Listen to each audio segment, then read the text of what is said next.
विरोध कर रहा था इस समझौते का कि जम्मू कश्मीर भारत का एक अभिन्न अंग है और जैसे भारत में अन्य राज्य ऐसे ही जम्मू कश्मीर को भी राज्य का दर्जा मिलना चाहिए, अलग से अधिकार नहीं मिलना चाहिए। लेकिन नेहरू जी ने समझौता किया, प्रज्ञा परिषद के साथ मिलकर जनसंघ और डॉक्टर श्यामा प्रसाद मुखर्जी ने इस बात का विरोध किया। उसके पश्चात भारतीय जनसंघ का पहला सम्मेलन 1952 में कानपुर में संपन्न हुआ और पंडित दीनदयाल उपाध्याय जनसंघ के महासचिव बने। दीनदयाल जी ने सांस्कृतिक पुनर्जागरण के प्रस्ताव पहली बार भू सांस्कृतिक राष्ट्रवाद के रूप में व्यक्त किया। साथ ही राज्यों के पुनर्गठन के लिए केंद्र सरकार से मांग की कि केंद्र को एक राज्य पुनर्गठन आयोग का गठन करना चाहिए। 1953 में जम्मू कश्मीर की एकीकरण की मांग को लेकर, क्योंकि जम्मू कश्मीर जाने के लिए परमिट लगता था और उस परमिट का विरोध डॉक्टर श्यामा प्रसाद मुखर्जी और जनसंघ ने किया। डॉक्टर श्यामा प्रसाद मुखर्जी बिना परमिट के जम्मू कश्मीर में प्रवेश करे। शेख अब्दुल्ला ने उन्हें गिरफ्तार कर लिया। गिरफ्तार करके शेख अब्दुल्ला वहां कहते रहे कि मैं शुगर का पेशेंट हूं, मुझे दवाइयां चाहिए, लेकिन उन्हें दवाइयां नहीं दी गई और संदेहास्पद परिस्थितियों में डॉक्टर श्यामा प्रसाद मुखर्जी जी का निधन हो गया। इस प्रकार पहली शहादत विचारधारा के लिए स्वतंत्र भारत में डॉक्टर श्यामा प्रसाद मुखर्जी जी ने दी, परमिट सिस्टम हटाने के लिए। उसके पश्चात शेख अब्दुल्ला गिरफ्तार हुए और परमिट सिस्टम भी समाप्त हो गया। 1954 तक जनसंघ का दूसरा सम्मेलन बॉम्बे में आयोजित किया गया, जहां स्वदेशी के आह्वान को स्वीकार किया गया। जैसे आज तक हम कह रहे हैं चीन का माल नहीं खरीदना है, उस समय जनसंघ ने कहा था कि देश का पैसा देश में रहे, आत्मनिर्भर भारत रहे, हमें विदेशी माल नहीं खरीदना है। आज भी माननीय मोदी जी कहते हैं कि आत्मनिर्भर भारत बनाना है। हम सब जानते हैं पहले हमारा आत्मनिर्भर ही था भारत। अगर लोहे का काम है हल्का तो वहीं हो जाता था, छोटे मोटे औजार बन जाते थे, छोटा सा सोने का जेवर भी बन जाता था, सुई सिलाई भी गांव में हो जाती थी, हर चीज गांव में प्राप्त हो जाती थी, सब एक दूसरे के ऊपर निर्भर थे और यही तो आत्मनिर्भर भारत की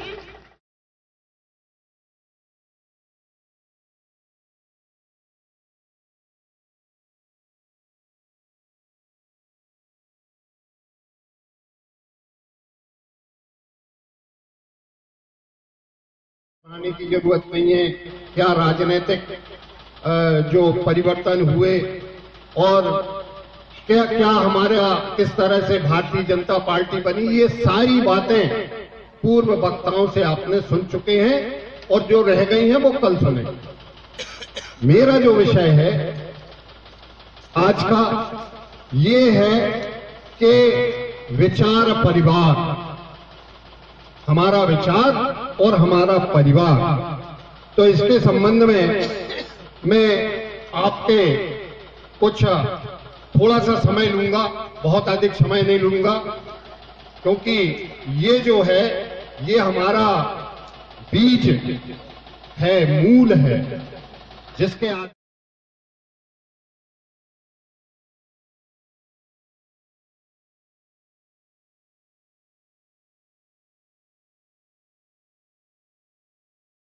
करना जरूरी था। आज समाज के समक्ष जो चुनौतियां हैं, तो समाज के समक्ष जो मुख्य समस्या है कि लोग लगभग हर चीज में कमियां ढूंढते हैं, लेकिन उनके पास स्वयं उनके पास उन कमियों का, उन समस्याओं का निदान नहीं है। छिद्रान्वेषण जिसको कहते हैं, वो आपकी कमी गिनाएंगे, अच्छा भैया कमी है तो बताओ तुम कैसे ठीक करोगे, बोले जी मेरे को नहीं मालूम। आपका खाली विरोध करेंगे। जैसा पूर्व वक्ताओं ने बताया कि इतने हमारे चाहे राम मंदिर हो, 370 हो, सीए हो, सबका विरोध, किसान बिल का विरोध, मोदी वर्सेस ऑल, खड़े हो गए। जो इनने किया हम विरोध करेंगे। और विरोध तो कर रहे हो, इन समस्याओं का, देश को आगे बढ़ाने का आपके पास में कोई समाधान है क्या? वो नहीं, केवल हम विरोध करेंगे। तो ये जो समस्या है उनके पास में भी इसका निदान नहीं है, ये भी अपने आप में एक समस्या है। तो अब ऐसा नहीं है कि समस्या ही समस्या होगी, समस्या का समाधान होता है, खोजने वाला चाहिए। मित्रों, इसका मैं एक दृष्टांत देता हूं कि स्कूल में एक शिक्षक ने छात्रों के भौगोलिक ज्ञान को परखने के लिए भारतवर्ष का जो नक्शा था उसके टुकड़े टुकड़े करके छात्रों में बांट दिया। बोले इन टुकड़ों को ऐसे जमाएं कि ये भारतवर्ष का नक्शा पूरा हो जाए। सब ट्राई करने लगे, आड़े तिरछे सब इधर उधर जम नहीं रहा। एक छात्र ने सबसे पहले लाके दिया गुरुजी को। गुरुजी शाबाश, बहुत अच्छा बेटा, लेकिन ये बताओ ये जो नक्शा तुमने इतनी तत्परता से बना लिया जिसको बाकी नहीं बना पा रहे हैं, इसका कारण क्या है? तो उन्होंने कहा कि गुरुजी मैंने ध्यान से देखा तो ये जो टुकड़े हैं ना, इनके पीछे एक व्यक्ति का चित्र बना था। तो उस व्यक्ति के अंगों को सिर जोड़ा, छाती जोड़ा, हाथ जोड़ा, पेट जोड़ा, पांव जोड़ा, पीछे जोड़ा, पलट के देखा तो भारतवर्ष का नक्शा जुड़ गया। मतलब कहने का मतलब ये कि आप व्यक्ति को जोड़ें, एकात्मता उनमें लाएं तो देश जुड़ जाएगा। ये इस दृष्टांत का मतलब हुआ। मित्रों, इसके बाद में हमारे पुरातन ज्ञान के कारण हम परतंत्र तो जरूर हो गए थे, लेकिन हमारी जो आत्मा है उसने परतंत्रता कभी स्वीकार नहीं की। स्व की प्रेरणा और स्व की चिनगारी हमेशा दिल पर, राष्ट्र भक्तों के दिल पर हमेशा धधकती रही। एक उदाहरण, एक दृष्टांत बताता हूं मैं, जहां से ये मूल विचार उत्पन्न हुआ। ऐसे ही एक राष्ट्रभक्त बच्चा जो घर में वेद, पुराण, रामायण, पुराण इत्यादि का उसको ज्ञान, और वो अपने देश के पुरातन गौरव को पहचानता था। नागपुर में पढ़ता था, 8 साल का बच्चा। अंग्रेजों का शासन, रानी विक्टोरिया के 60वें वर्ष की ताजपोशी का जश्न मनाया जा रहा था। वहां पर जैसे आज जलेबी बांटी गई, ऐसे ही जलेबी दोनों में बांटी गई। उस बच्चे ने जलेबी तो ले आया, खाया नहीं। घर के एक कमरे में उदास बैठ गया। बड़े भैया ने पूछा, क्या बात है छोटू, उदास हो? तो बोले, भैया क्या तुमको जलेबी नहीं मिली? बोले, मिली तो, लेकिन खाई नहीं। वो डली हुई है, वो कोंटे में डली हुई है। मैं ऐसी सम्राज्ञी महारानी के जश्न का प्रसाद कैसे ग्रहण करूंगा जिसने हमारे देश को गुलाम किया है और हमारे ऊपर राज्य कर रही है। ऐसे का उत्सव मैं नहीं मना सकता। वो राष्ट्रभक्त डॉक्टर हेडगेवार, बहुत गरीब परिवार का, पंत परिवार का, नागपुर के स्कूल का लड़का, जब बड़ा हुआ तो ADIS सब स्कूल में आए तो वंदे मातरम कहना उस समय राष्ट्रद्रोह, भारत माता की जय कहना राष्ट्रद्रोह था। लेकिन उसने नारे लगाए, वंदे मातरम। स्कूल से निकाल दिया गया, लेकिन किसी तरह से पूना में फिर उनका शिक्षा दीक्षा हुई। माता पिता पहले मर गए, पहले ही अंतकाल हो गया था, और उनके भाइयों ने उनको पढ़ाया, डॉक्टर की उपाधि लेके वो देश में आए, लेकिन सरकारी नौकरी नहीं करते। क्या करना है? बोले समाज को देवता मानकर उसकी पूजा करना। डॉक्टर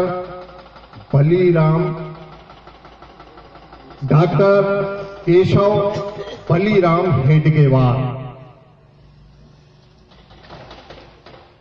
उन्होंने स्वतंत्रता आंदोलन में 1920 के आंदोलन किया, असहयोग आंदोलन किया। 1 साल की सजा हुई। कहते हैं कि जब पुराने समय में सजा हो जाती थी कोई विद्वान पुरुष को, तो जेल से वो एक नई कोई बात लेके, कोई नया साहित्य, नए विचार लेके वो बाहर आते थे। ऐसे ही हेडगेवार जी थे, वो चिंतन करते थे, मनन करते थे कि हमारा देश गुलाम क्यों हुआ और फिर से गुलाम नहीं होगा, इसकी क्या गारंटी है, तो क्या किया जाए। तो उन्होंने अपने जो साथी हैं, पहले वो भी गांधी जी का समर्थन करते थे, लेकिन गांधी जी और कांग्रेस का जो राष्ट्रवाद था उसको वो जो विद्वान है वो उथला मानते थे कि ये राष्ट्रवाद सही राष्ट्रवाद नहीं है, राष्ट्रवाद कोई और चीज है। मैं उस राष्ट्रवाद को चाहता हूं। तो उन्होंने एक दशहरा के दिन वर्ष 1925 में विजयादशमी के दिन संगठन की स्थापना की, आरएसएस की, राष्ट्रीय स्वयंसेवक संघ उन्होंने खड़ा किया। और उनका हमेशा ये कहना था कि आर्थिक स्वतंत्रता की हानि से परतंत्रता का प्रादुर्भाव होता है। यदि आप आर्थिक रूप से सक्षम नहीं हैं तो आपको कोई भी परतंत्र, किसी के भी कहने में आपको चलना पड़ेगा, उनका ये मानना था।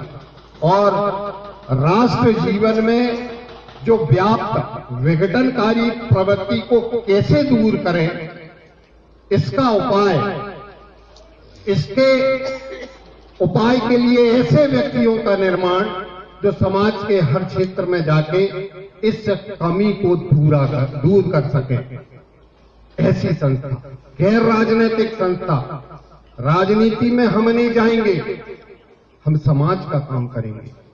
राष्ट्रीय स्वयंसेवक संघ का ये राष्ट्रीय स्वयंसेवक संघ के बारे में कुछ पंक्ति हैं कि सबसे लोकप्रिय संगठन यह केवल प्रचार के माध्यम से लोकप्रिय नहीं हुआ, बल्कि अपने कार्यों के कारण ही श्रेष्ठ बना। 1975 में जब आपातकाल के दौरान राष्ट्र का दूसरा स्वतंत्रता संग्राम लड़ा गया तो राष्ट्रीय स्वयंसेवक की उसमें प्रमुख भूमिका थी।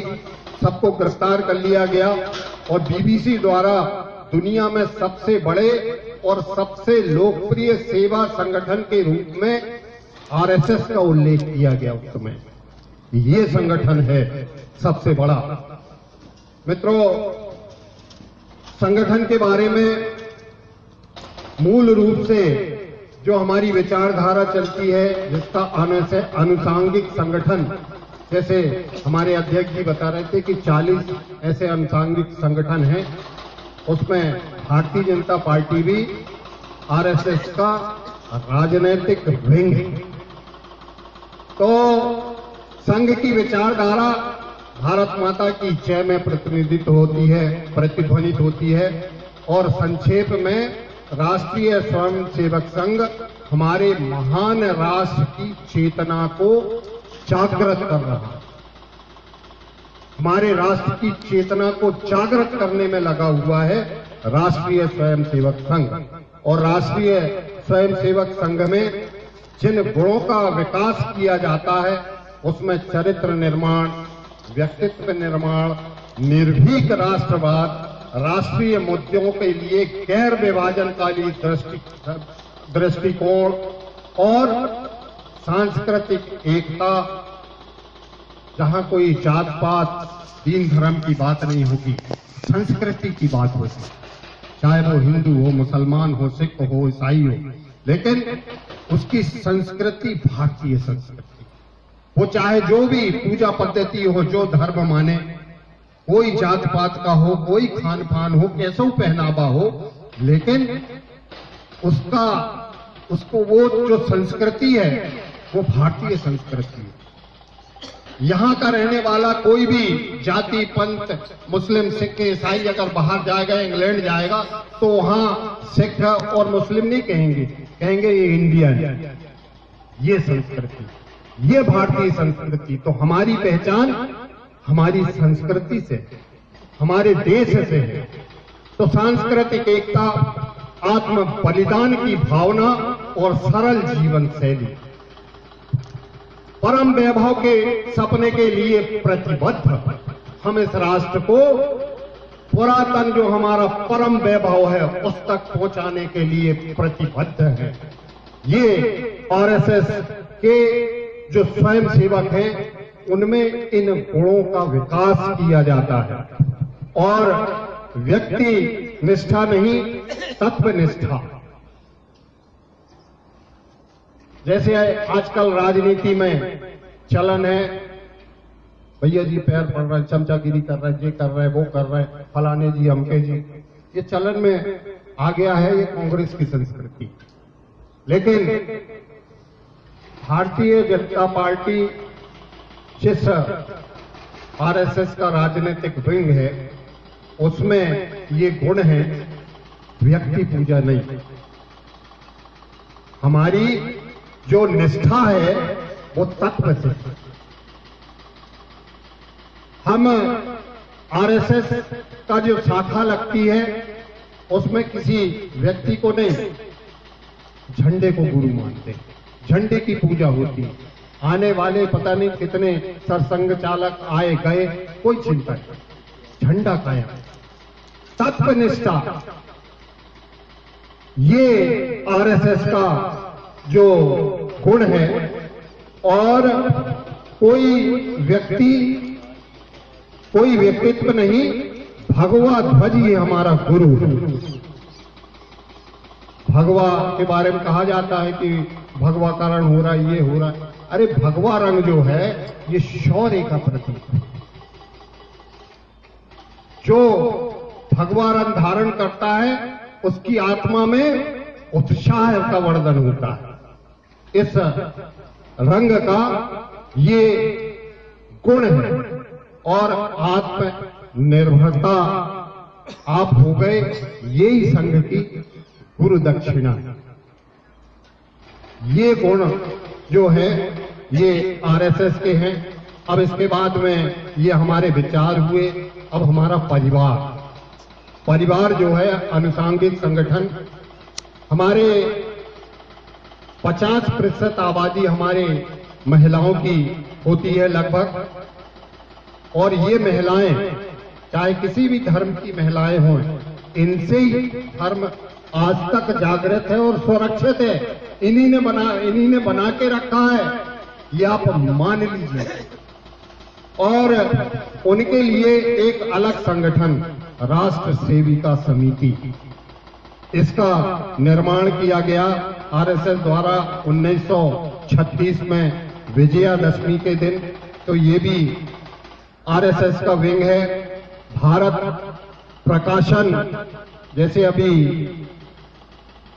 मनोज त्रिवेदी जी बता रहे थे, तो आरएसएस बहुत पहले से ये चिंता करती है कि प्रकाशन के मामले में, मीडिया के मामले में। और भारत प्रकाशन को 1947 में आरएसएस ने प्रारंभ किया था। और इसके माध्यम से ऑर्गेनाइजर 5 जन, राष्ट्र धर्म, युग धर्म, मातृभूमि, स्वदेश और तरुण भारत का प्रकाशन। 5 जन के तो संपादक अटल बिहारी वाजपेयी भी रहे हैं।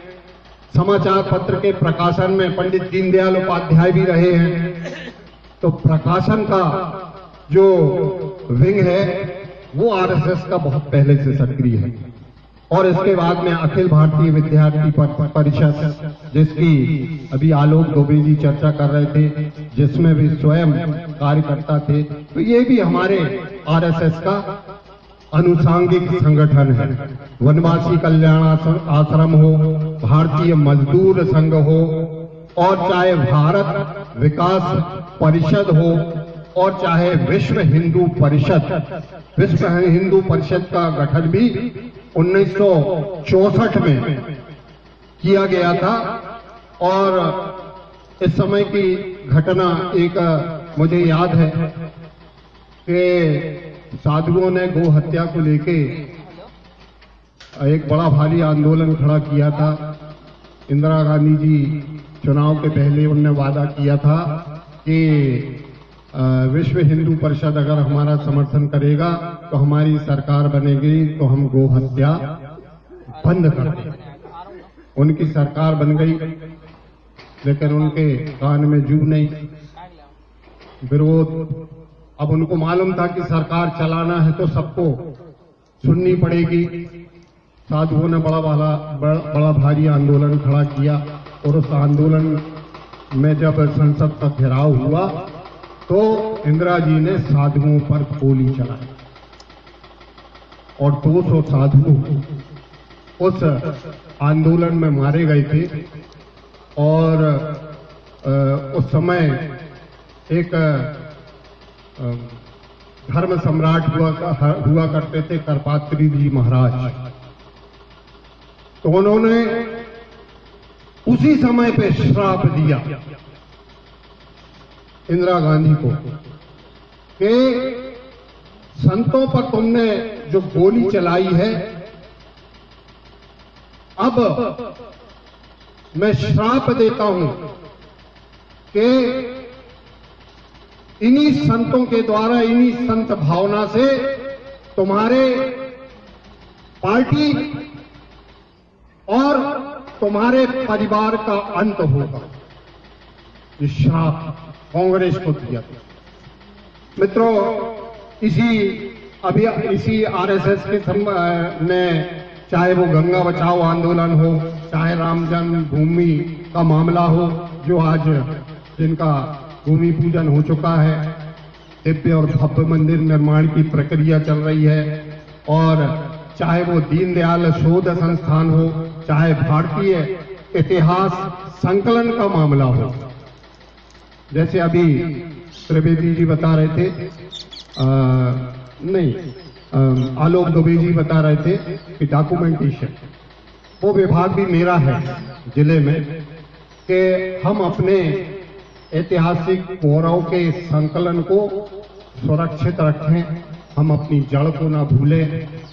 कब हमारे यहाँ पे कौन भारतीय जनता पार्टी या जनसंघ के अध्यक्ष थे, कब क्या हुआ, कौन सी विशेष घटनाएं हुई, कब यहाँ अटल जी आए, कब दीनदयाल उपाध्याय जी आए, इन सब की स्मृतियों का संकलन, डॉक्यूमेंटेशन, वो विभाग मेरा है।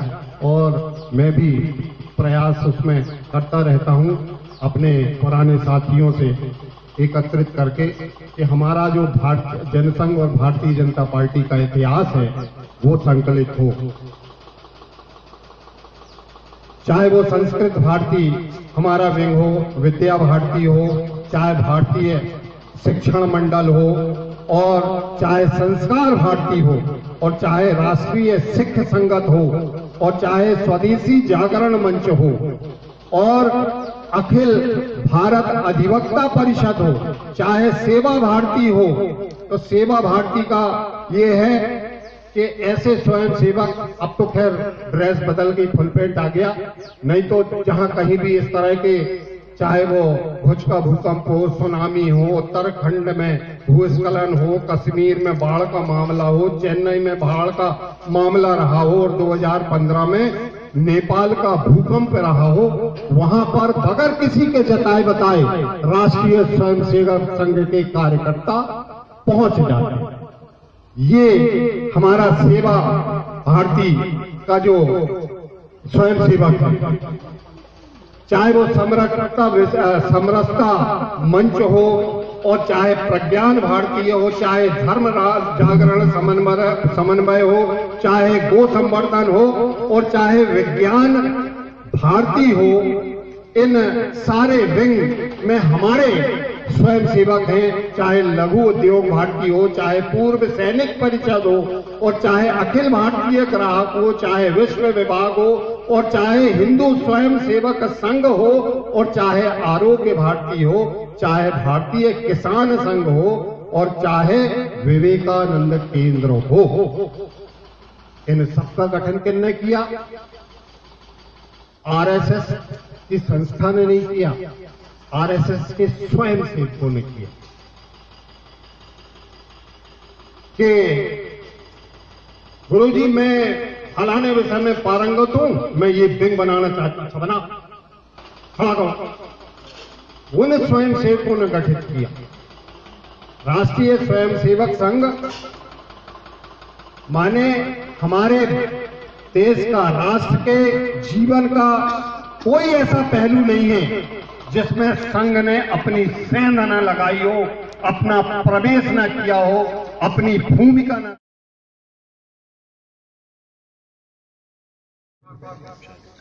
जो भी साइट चलती है उस पे आप, कोई फेसबुक पे चलता है, कोई व्हाट्सएप पे देखता है, कोई ट्विटर पे देखता है, कुछ तीनों पे देखते हैं, कुछ और भी अधिक साइटों पे जाते हैं। सोशल मीडिया की हजारों साइट है, परंतु जो हमारे यहाँ बहुत प्रचलित है, सर्वाधिक उपयोग की जाती है, उनमें है Facebook, Twitter, WhatsApp, Instagram, Telegram और आपका यूट्यूब।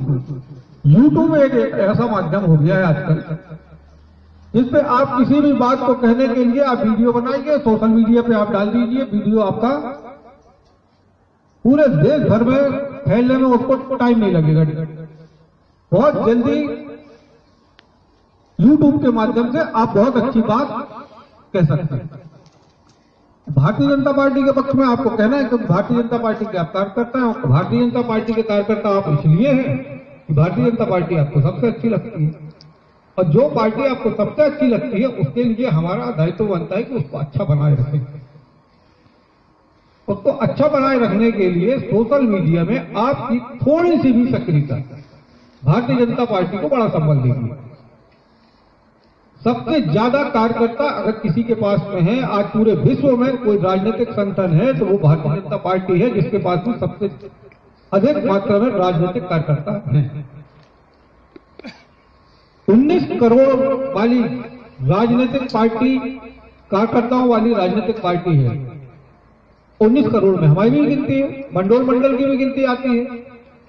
तो भंडोर मंडल का एक एक कार्यकर्ता दिन भर में अगर एक बार भी भारतीय जनता पार्टी के पक्ष में लाइक करता है, ट्वीट करता है, रिट्वीट करता है, तो भारतीय जनता पार्टी को उसका समर्थन मिलता है।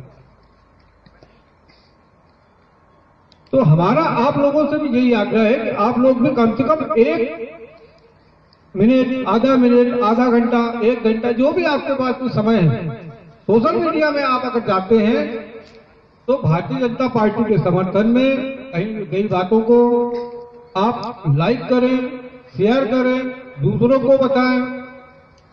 हर कार्यकर्ता के पास में एंड्रॉइड फोन है, ऐसा कोई कार्यकर्ता नहीं है जो सोशल मीडिया का उपयोग नहीं करता है। बहुत कम कार्यकर्ता होंगे जिनकी गिनती अब मतलब ऐसा कह सकते कि जिनकी गिनती का कोई मायने नहीं है। ऐसे कार्यकर्ता होंगे जिनके पास में एंड्रॉइड मोबाइल नहीं होंगे, स्मार्टफोन नहीं होंगे, सोशल मीडिया का उपयोग नहीं करते होंगे। बहुत कम कार्यकर्ता होंगे, परंतु अधिकांश कार्यकर्ताओं के पास में तो है, स्मार्टफोन भी है, कंप्यूटर भी है, लैपटॉप भी है, और सोशल मीडिया का उपयोग भी कर रहे हैं। सोशल मीडिया पर रोज देखते भी हैं। कई बार तो हम विरोधियों की बातों को पढ़ के और दूसरों को बताते बने कि यार वो सोशल मीडिया पे फलाने ने ये पोस्ट कर दिया है, परंतु सोशल मीडिया पे अगर उसने कोई गलत बात पोस्ट की है तो उसका हमको प्रतिकार करना है। परंतु प्रतिकार भी ऐसा करना है, उस रूप में करना है कि कहीं हमसे अशिष्टता ना हो, कहीं हमारा व्यवहार ऐसा ना हो कि वो सुनने में दूसरों को भी बुरा लगे। हमको शालीनता से जवाब देना है। सोशल मीडिया में शालीनता आपकी सबसे बड़ा आपका हथियार है कि जो आपको, आपके व्यक्तित्व को, आपकी पार्टी को और भी अधिक स्वीकारता प्रदान करता है। तो सोशल मीडिया में शालीनता बरतना ये सबसे पहली प्राथमिकता होना चाहिए कि सोशल मीडिया में कोई कभी कभी कुछ अशिष्ट लोग रहते हैं, वो आपको छेड़ने के लिए भी, आपको उद्वेलित करने के लिए भी ऐसी पोस्टें करेंगे कि जिससे आप गुस्से में आए, क्रोध में आए और ऊट पटांग कुछ भी लिख लीजिए। एक बार सोशल मीडिया में कोई भी पोस्ट आप डालते हैं तो वो समाप्त नहीं होती कभी, वो आपको जीवन भर परेशान भी कर सकती है। तो जब भी आप सोशल मीडिया पे लिखते हैं तो बहुत सोच समझ लें, 2-4 बार पढ़ लें, और अगर आपको समझ में नहीं आता तो किसी से पूछ लें कि भैया ये पोस्ट कर रहा हूं मैं, अगर कर रहा हूं तो इसमें कहीं कोई गड़बड़ी तो नहीं होगी, क्योंकि आप डिलीट कर सकते हैं परंतु दूसरा व्यक्ति जो आपका विरोधी है वो कभी डिलीट नहीं करेगा, उसका स्क्रीनशॉट रख लेगा। तो आप कभी परेशानी में ना पड़े, ऐसी बातें पोस्ट करें। कुछ सावधानियां होती हैं सोशल मीडिया में, उन सावधानियों का पालन करें। किसी के विरोध में, किसी विपक्षी नेता के विरोध में कोई ऐसी अभद्र भाषा का उपयोग न करें जो आपके लिए और पूरी भारतीय जनता पार्टी के लिए विवाद का कारण बन जाए। कोई ऐसी पोस्ट ना करें जिससे भारतीय जनता पार्टी की छवि बिगड़े। इन बातों का अपने को ध्यान रखना है। और सोशल मीडिया में आप सभी की सक्रियता होना ही चाहिए। इसलिए सोशल मीडिया का एक विषय इस प्रशिक्षण वर्ग में रखा गया है कि सोशल मीडिया का प्रभावी उपयोग भारतीय जनता पार्टी का कार्यकर्ता कैसे करे। और आने वाला समय जो होगा वो सोशल मीडिया का होगा। सोशल मीडिया में आपकी उपस्थिति, आपकी सशक्तता भारतीय जनता पार्टी को संबल प्रदान करने वाली है। आने वाले समय में बहुत ज्यादा सभाएं हैं, बहुत ज्यादा चुनाव प्रचार, बहुत ज्यादा ये सब कुछ होने की अपेक्षा सोशल मीडिया में सब कुछ चलेगा, क्योंकि सबके पास में सोशल मीडिया के प्लेटफॉर्म उपलब्ध हैं। कोई व्हाट्सएप पे है, कोई फेसबुक पे है, कोई इंस्टाग्राम पे है, कोई यूट्यूब पे है, और भी बहुत सारी साइटें हैं जिन पे सोशल मीडिया के लोग काम करते हैं और आप लोग भी काम करते हैं। तो अपनी बात कहने का माध्यम जो है, इतना सस्ता माध्यम सोशल मीडिया हो गया है कि जिसपे कोई भी आकर अपने विचार व्यक्त कर सकता है। हम राजनीतिक दल के राजनीतिक कार्यकर्ता हैं, तो हमको जिसके बारे में कहना, भारतीय जनता पार्टी के पक्ष में यदि हम कहते हैं तो भारतीय जनता पार्टी का पक्ष मजबूत होना चाहिए, ऐसी बात हम सोशल मीडिया में करें। और सोशल मीडिया में जब भारतीय जनता पार्टी का कार्यकर्ता काम करता है, मान लो वो फेसबुक की कोई आईडी बनाएगा तो उसमें मोदी जी की फोटो लगाता है। आप व्हाट्सएप में कोई ग्रुप बनाते हैं, अगर भारतीय जनता पार्टी का कोई कार्यकर्ता है तो भारतीय जनता पार्टी का कोई ना कोई प्रतीक चिन्ह उसमें लगाएगा। उसका जो डीपी रहेगा, डीपी में या तो वो कमल का फूल लगाएगा, कोई शिवराज जी की फोटो लगाते हैं, कोई मोदी जी की फोटो लगाते हैं, कोई अटल जी की फोटो लगाते हैं। ऐसे ऐसे कुछ ना कुछ ऐसा भारतीय जनता पार्टी का वो प्रतीक चिन्ह लगा लेता है जिससे एक आइडेंटिटी हो जाती है उसकी कि ये भारतीय जनता पार्टी का कार्यकर्ता है। जब ऐसी आइडेंटिटी के साथ में भारतीय जनता पार्टी का कार्यकर्ता होना अपने आप को प्रचारित कर रहे हैं, और भारतीय जनता पार्टी का पक्ष भी अच्छा है। आज देश में एक वातावरण है कि भारतीय जनता पार्टी का कहीं कोई भी निर्णय होता है तो वो जनहित में होता है, जनता के लिए होता है, देश के लिए होता है, किसी व्यक्ति के लिए नहीं होता है। पहले जो निर्णय होते थे उस समय सोशल मीडिया बहुत कमजोर था, सोशल मीडिया था ही नहीं, कह रहे तो कोई अतिशयोक्ति नहीं होगी, सोशल मीडिया के बारे में हम लोग जानते भी नहीं थे। उस समय कुछ होता था, उस समय केवल घोटाले हुए, आप लोगों ने भी देखे इतने घोटाले। अभी हमारे अध्यक्ष जी बता रहे थे, हमारे पूर्व वक्ता थे नीता जी, वो भी इस बात को बता रहे थे कि पहले का जो शासनकाल था, भारतीय जनता पार्टी के पूर्व के शासनकाल केवल भ्रष्टाचार घोटालों से भरे हुए थे। वहां जनहित का कोई मायना नहीं था। वहां जनहित के कोई निर्णय की कोई बात नहीं होती थी। वहां बात होती थी केवल स्वार्थ की, अपने स्वार्थ की। परंतु आपने अभी तक देख चुके होंगे इन 6 वर्षों के शासनकाल में नरेंद्र मोदी जी जब तक प्रधानमंत्री बने एक घोटाला कोई ऐसा सामने नहीं आया जिससे भारतीय जनता पार्टी को कहीं नीचे देखना पड़ा हो, बल्कि भारतीय जनता पार्टी के पक्ष में समर्थन बढ़ा है, जनता का विश्वास बढ़ा है। देश की जनता की तो बात दूर है, विदेशों में भी नरेंद्र मोदी की बात की गंभीरता को समझा जाता है। परंतु हम कहीं ना कहीं कमजोर पड़ते हैं तब सोशल मीडिया में भ्रामक प्रचार जो है वो भारतीय जनता पार्टी के सम्मान को ठेस पहुंचाता है। तो हमारी कोशिश यही होना चाहिए कि हम सोशल मीडिया पे इतना सक्रिय रहें कि भारतीय जनता पार्टी को हम सम्मान दिला सकें और सम्मान के साथ हम भारतीय जनता पार्टी का कार्यकर्ता गौरव के साथ इस बात को प्रचारित करें कि भारतीय जनता पार्टी से अच्छा कोई दल, राजनीतिक दल नहीं है। ये हमारी अपनी जिम्मेदारी बन जाती है, ये देश हित में भी है, अपने दल के हित में भी है और जन जन के हित में भी है। तो हमारा आप लोगों से भाषण का कोई प्रयोजन नहीं था, हमारा प्रयोजन आपसे चर्चा करने का था। तो हमारी यही अपेक्षा है कि सोशल मीडिया के माध्यम से भारतीय जनता पार्टी को आप मजबूत करें। युवा वर्ग के जो साथी हैं वो तो सोशल मीडिया का उपयोग करते ही हैं और सोशल मीडिया के जो हमारे भारतीय जनता पार्टी का विंग है आईटी सेल, उस आईटी सेल के निरंतर संपर्क में भी रहे और बंडोल मंडल से अच्छे अच्छे कार्यकर्ताओं की एक टीम बनना चाहिए जो सोशल मीडिया के माध्यम से क्षेत्रीय मुद्दों की, जिले के मुद्दों की, प्रदेश के मुद्दों की, राष्ट्रीय मुद्दों पे चर्चा करने में सक्षम है। तो ऐसे कार्यकर्ता हम मंडल स्तर से, मंडल अध्यक्ष के माध्यम से नामांकित करेंगे और उनको इतना प्रशिक्षित करेंगे कि वो भारतीय जनता पार्टी के लिए सोशल मीडिया को कितना गौरव प्रदान कर सकते हैं, उसके लिए समय समय पर उनको प्रशिक्षण दिया जाएगा और उनको सक्षम बनाया जाएगा। यह भारतीय जनता पार्टी की कार्य योजना है।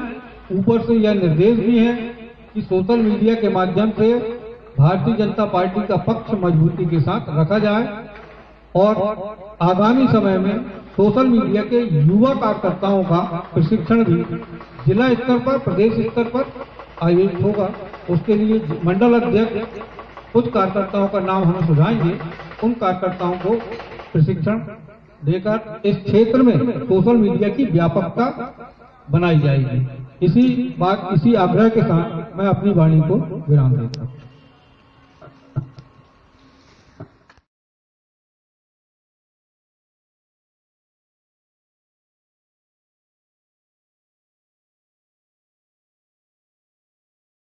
और लेकिन जितने भी हैं सब श्रेष्ठ कार्यकर्ता हैं, क्वालिटी वाले। और जहां तक मेरा सवाल है, मुझे इस बात का 90 के दशक से अभ्यास है कि सुनने वाले नहीं भी हों तो माइक लेके किसी भी तिराहे की दीवार पर खड़े हो जाना और माइक से बोलना चालू करना अपनी बात। साथ में प्रहलाद जी रहते थे, युवा मोर्चा के प्रदेश महामंत्री। कभी साथ में शिवराज सिंह जी रहा करते थे। मोटरसाइकिल से हम लोग आते थे, जब वो हमारे जिले के दौरे में आते थे तो अच्छा शिवराज सिंह जी तुम सभा ले गांधी चौक में, हम इनको लेके जाते हैं मुंगवानी, बखारी, बंडोर और प्रहलाद जी की वहां सभा करा। तो वो दौर ये था कि भाजपा का झंडा लगाने से लोग डरते थे, कांग्रेस का इतना खौफ, तो बुलाए बुलाए से लोग सुनने नहीं आते थे। तो उस बात का हमें अभ्यास है कि किसी भी चौक में खड़े हो जाना, माइक लेके और अपनी बात चालू कर देना, और अगर आपकी बात में दम है तो आपके बोलते बोलते श्रोताओं की भीड़ लग जाती थी, और हमेशा इस तरह से होता था, वातावरण बनता था। और हम कहते थे प्रहलाद जी लीजिए माइक, अब वातावरण बन गया, आप अपना भाषण करिए। तो मुझे कोई फर्क उसमें पड़ने वाला नहीं। आप मुझे क्वांटिटी से अधिक क्वालिटी, जिज्ञासु अगर श्रोता है तो वक्ता भी उतना अच्छा बोलेगा। संख्या कितनी हो इससे फर्क पड़ने वाला नहीं है।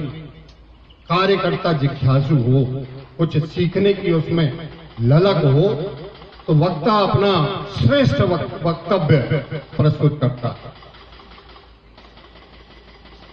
मित्रों,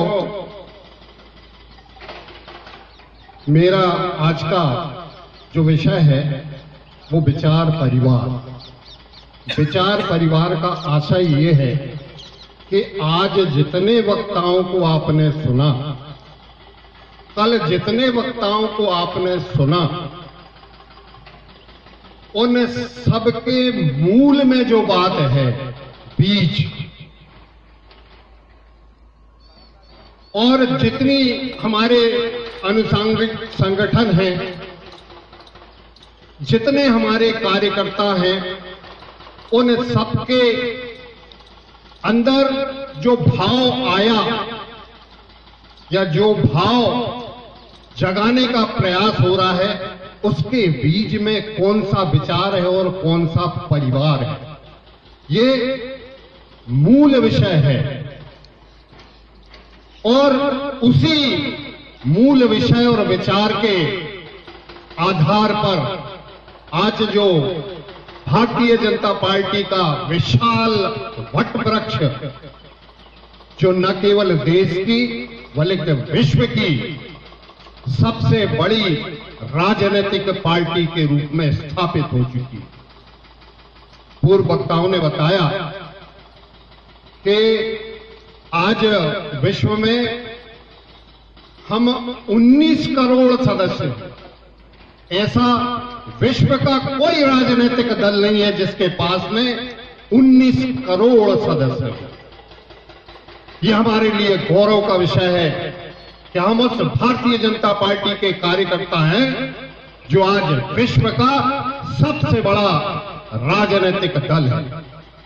और सबसे बड़ा राजनीतिक दल जो बना, उसके मूल में जो विचार हैं, किन विचारों को लेके ये संगठन खड़ा हुआ, उन विचारों को आपके समक्ष रखना, ये मेरा विषय है। मित्रों,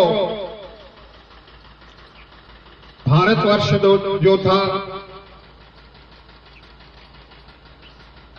वो हमारे पुरातन गौरव करना चाहिए हमारे पुरातन भारत पर। उसके विश्व गुरु कहलाता था, सोने की चिड़िया कहलाता। ये कोई सन 1947 से नया देश नहीं बना है।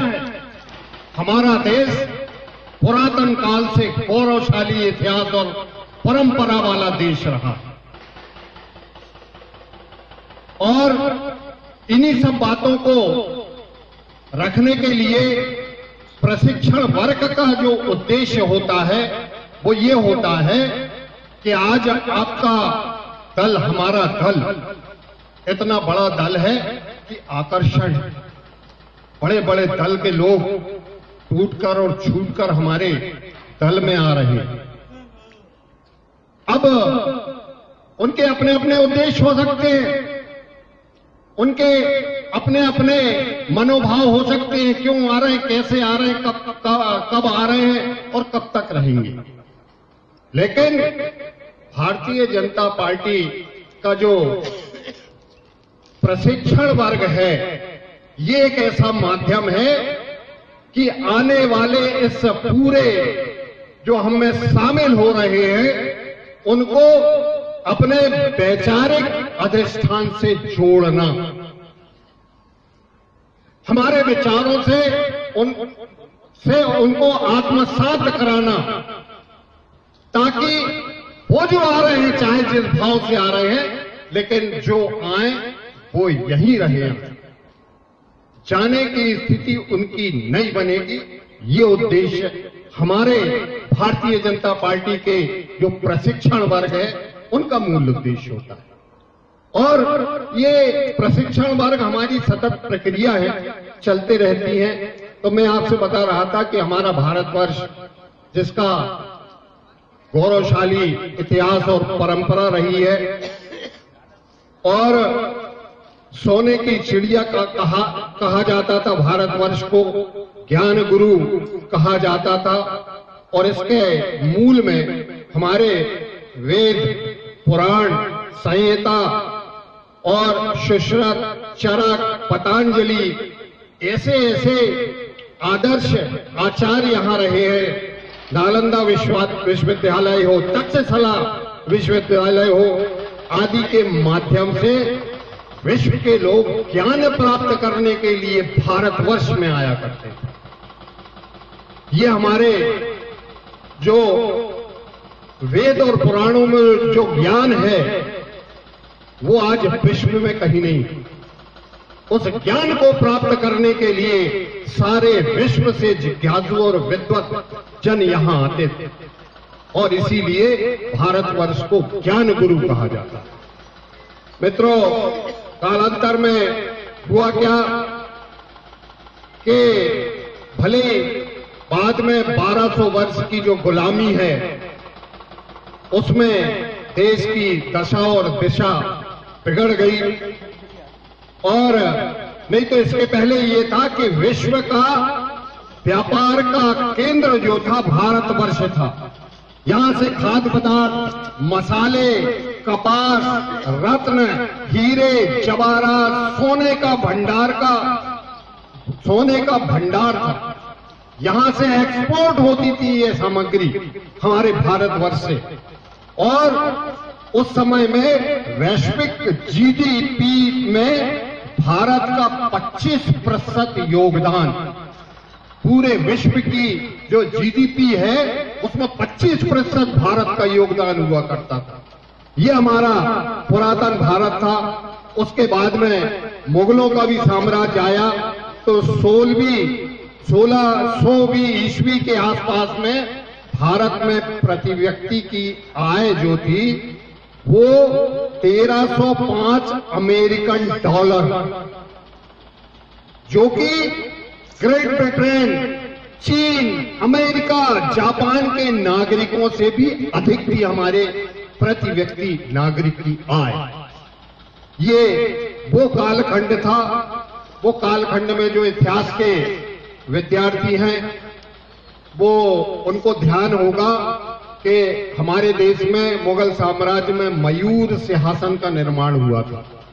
मयूर सिंहासन विश्व का सबसे महंगा सिंहासन, उसमें ऐसे बहुमूल्य रत्न और हीरे जवाहरात, और सबसे बड़ा जो हीरा था वो उसमें जड़ा हुआ था, और उसकी लागत इतनी थी उस समय कि उसकी जो लागत आई थी, उसमें 2 ताजमहल का निर्माण हो सकता था, 2 ताजमहल का।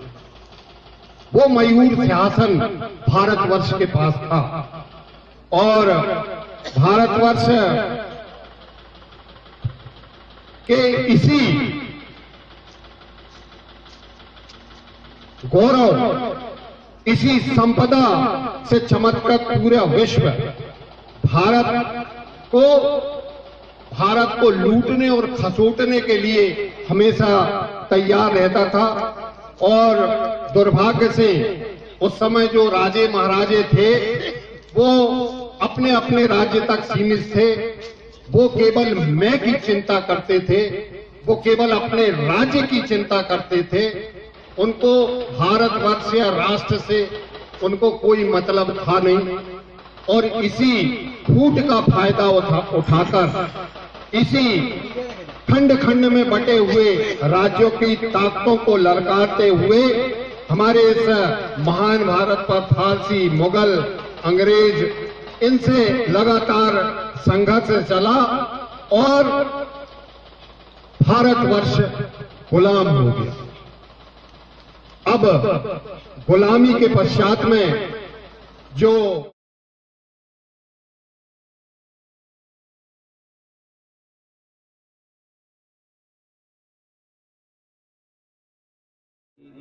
पीडी यादव जी, पीछे की हमारी श्रृंखला में बैठे समस्त कार्यकर्ता बंधु, नीचे बैठे व्यवस्था में हमारे अग्रवाल जी, कैलाश भैया, तो ऐसे समस्त कार्यकर्ता बंधुओं, निश्चित रूप से ये प्रशिक्षण की जो श्रृंखला है जिसके अंतर्गत हम सब कार्यकर्ता, वास्तव में हम जो प्रशिक्षण देने आते हैं वह भी प्रशिक्षण लेते ही, क्योंकि हम आपके साथ लयबद्ध होकर के कहीं न कहीं उस प्रशिक्षण को पुनः कहीं न कहीं हम आत्मसात होते हैं।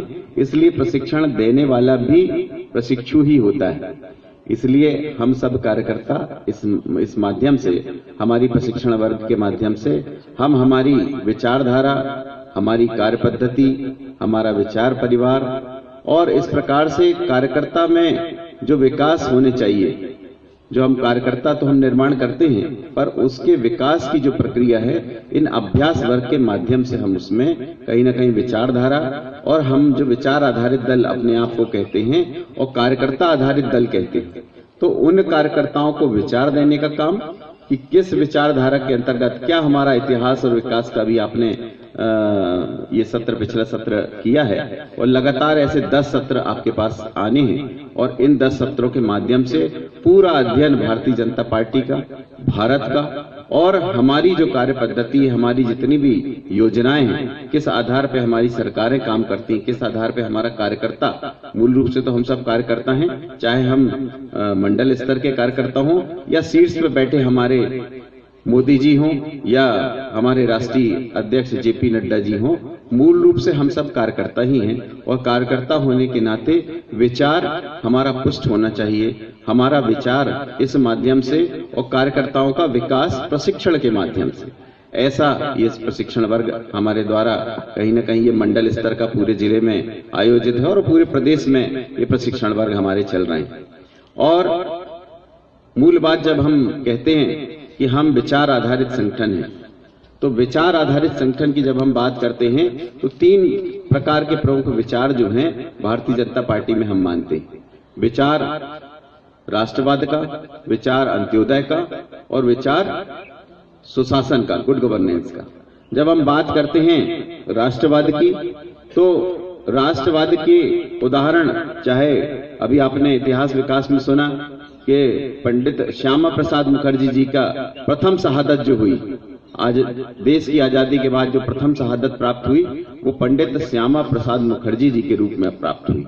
और वहां से लेकर के आप अटल जी और ऐसे असंख्य हमारे जितने कार्यकर्ता हैं, या आज वर्तमान में अगर मोदी जी की सरकार की हम बात करें, इन सारी नीतियों के पीछे कहीं न कहीं राष्ट्रवाद की झलक आपको प्राप्त होगी। वही प्रखर राष्ट्रवाद जो पंडित श्यामा प्रसाद मुखर्जी जी से शुरू हुआ, वही धारा 370 और 35 को खत्म करने की बात और किसी राज्य में जाने के लिए परमिट लेने की व्यवस्था के खिलाफ जब उन्होंने राष्ट्रवाद की अलग जगाई, तो वह राष्ट्रवाद की अलग लगभग पूरे देश में फैलाने का काम उस समय पर जनसंघ और हमारे समवैचारिक जो संगठन थे उनके माध्यम से कहीं ना कहीं यह इस पूरी व्यवस्था, परमिट व्यवस्था थी, इसको खत्म करने का काम इस राष्ट्रवाद, प्रखर राष्ट्रवाद के रूप में हमारे श्यामा प्रसाद मुखर्जी जी ने शुरू किया।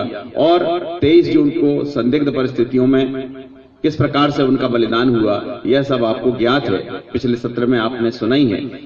पर उसके बाद लगातार उनकी शहादत के बाद लगातार जनसंघ का जो कार्यकर्ता है वो निश्चित रूप से उस विचारधारा को बढ़ाने का काम पंडित दीनदयाल उपाध्याय जी, पंडित अटल बिहारी वाजपेयी जी के हस्ते रहा और लगातार उन्होंने देश भर में भ्रमण करके भारतीय जनसंघ के रूप में उसको पुष्पित और पल्लवित किया। विचारधारा के आधार पर प्रखर राष्ट्रवाद और विभिन्न प्रकार के जितने राष्ट्रीय मुद्दे थे उनमें गैर विभाजनकारी दृष्टिकोण रखते हुए उन्होंने लगातार इस प्रकार से भारतीय जनसंघ और हमारी विचारधारा को बढ़ाने का काम किया। साथ ही साथ अगर हम देखें कि देश के चाहे जम्मू कश्मीर की हम बात कर लें, नक्सलवाद की बात कर लें, असम में घुसपैठ की बात कर लें, बंगाल में घुसपैठ की बात कर लें, या इस प्रकार के जितने भी पाकिस्तान से जुड़े जितने क्षेत्र थे उनमें आतंकवादी गतिविधियों की बात कर लें, तो ऐसे समय पे हमारे असंख्य कार्यकर्ताओं ने बलिदान भी दिया और साथ ही साथ उसी राष्ट्रवाद के विचार को लेकर के उन्होंने लगातार संघर्ष भी किया। और यही संघर्ष कहीं ना कहीं इस रूप में अगर हम देखें तो अटल जी की सरकार के रूप में अगर हम बात करें तो सरकारों के रूप में हमने न केवल उसी राष्ट्रवाद के विचार के भाव को रखते हुए अटल जी की सरकार ने परमाणु शक्ति संपन्न करने का भारत को गौरव प्रदान किया। विश्व पटल पे भारत की एक धाक बनी और विश्व पटल पे भारत परमाणु शक्ति संपन्न देश के रूप में जाना गया। तो उसी राष्ट्रवाद के विचार को लेकर के कहीं ना कहीं जो सरकार के हमारे प्रयत्न थे उनके कारण से जाना गया।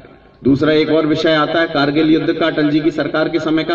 आपने निश्चित रूप से देखा कि किस प्रकार से सैनिकों की सेना का मनोबल बढ़ाने का काम हमारी सरकारों ने भी किया और हमारे प्रत्येक कार्यकर्ता ने भी किया। कोई भी राष्ट्रीय संकट, कोई भी राष्ट्रीय आपदा आई हो, उस समय पर भारतीय जनता पार्टी का कार्यकर्ता भी अपना इतिहास विकास विषय में नीता जी से सुना ही है कि किस प्रकार से चाहे चीन का युद्ध हुआ हो या पाकिस्तान के साथ कोई इस प्रकार के छद्म युद्ध हुए हों, उस समय पर न केवल भारतीय जनता पार्टी का कार्यकर्ता अपनी विचारधारा को लेकर के उसी राष्ट्रवाद की विचारधारा को लेकर के खड़ा रहा, बल्कि निर्भीक राष्ट्रवाद का जो उदाहरण है, प्रखर राष्ट्रवाद का जो उदाहरण है, वह भारतीय जनता पार्टी का प्रत्येक कार्यकर्ता इस समय समय पर प्रस्तुत करता रहा। आज अगर मोदी जी सरकार की बात करें तो देश की रक्षा और सुरक्षा को बढ़ाने का काम मोदी जी की सरकार ने किया। आप 2014 के पहले की स्थिति की बात करेंगे तो लगभग देश के हर कोने में आतंकवाद और इस प्रकार की जो घटनाएं हैं जो आतंकवाद विरोधी थी, तो कहीं ना कहीं ये घटनाएं कहीं ना कहीं चाहे प्लेटफॉर्म में बम की घटनाएं हों, चाहे ट्रेन में घटनाएं हों, या बड़े बड़े जितने हमारे शहर थे वे असुरक्षित थे। डर और भय का एक वातावरण था। और 2014 के बाद की स्थिति आप देखेंगे तो निश्चित रूप से ऐसे लोगों को चुन चुनकर, चाहे वो जम्मू कश्मीर हो, चाहे नक्सली हो, या इस प्रकार के असम में घुसपैठ की जो बात करते थे, ऐसे सब लोगों को कहीं ना कहीं चुन चुन के ऐसे लोगों को मारने का काम और कहीं ना कहीं खदेड़ने का काम किया। साथ ही साथ हम बात अगर करें 2018 के समय की, जिस समय पर पाकिस्तान ने लगभग आतंकवादी कैंप अपने यहाँ बड़े बड़े आतंकवादी कैंप जो संचालित किए हुए थे, उन आतंकवादी कैंपों के लिए मोदी जी ने चेतावनी भी दी और अगर चेतावनी का असर उन पर नहीं हुआ तो हमारे सैनिकों ने उन आतंकवादी कैंपों को पाकिस्तान के अंदर घुस करके न केवल ध्वस्त किया बल्कि सकुशल वापस भी आए। इस प्रकार से इस पूरी योजना की मॉनिटरिंग करने का काम पूरी रात हमारे देश के प्रधानमंत्री जी मोदी जी ने किया। ये सेना के मनोबल बढ़ाने का काम लगभग किया। अगर मैं चूंकि छात्र राजनीति से रहा हूं, इसलिए उस समय पे जब छात्र राजनीति में 90 के दशक में मैं काम करता था तो उस समय पर बहुत सारी कहानियां जब हमने सुनी थी, चाहे चाइना के युद्ध को लेकर के बातें रही हों या इस प्रकार के जितने भी देश की रक्षा और सुरक्षा के संबंधित लेके बातें रही हों, तो उस समय पे सेना के मनोबल बढ़ाने का काम हमारे लोग तो करते रहे। पर अगर कांग्रेस की सरकारों की बात करें तो एक नारा उस समय हुआ करता था, सैनिक अपने विश्व विजेता, गद्दारी करते कायर नेता। ये हमारे कहीं ना कहीं सेना का मनोबल बढ़ाने का काम हमारे मोदी जी ने किया। और इस रूप में एक उदाहरण और आपको मिलता है, जब अभिनंदन पायलट ने पाकिस्तान के वायुसेना के विमानों को खदेड़ा और उन विमानों को खदेड़ने के दौरान जब उसकी गिरफ्तारी हुई तो मोदी जी ने बड़ी दृढ़ता के साथ पाकिस्तान को चेता दिया था, पूरे विश्व को चेता दिया था कि अगर अभिनंदन की वापसी 3 दिन के अंदर नहीं हुई तो पाकिस्तान को इसके परिणाम बहुत बुरे भुगतने होंगे। और उस चेतावनी का असर पूरे विश्व में हुआ और मजबूर हो गया पाकिस्तान, और मजबूर होकर के उसे 3 दिन के अंदर सकुशल अभिनंदन को वापस करना पड़ा। विश्व पटल पे भारत के गौरव को बढ़ाने का काम किया।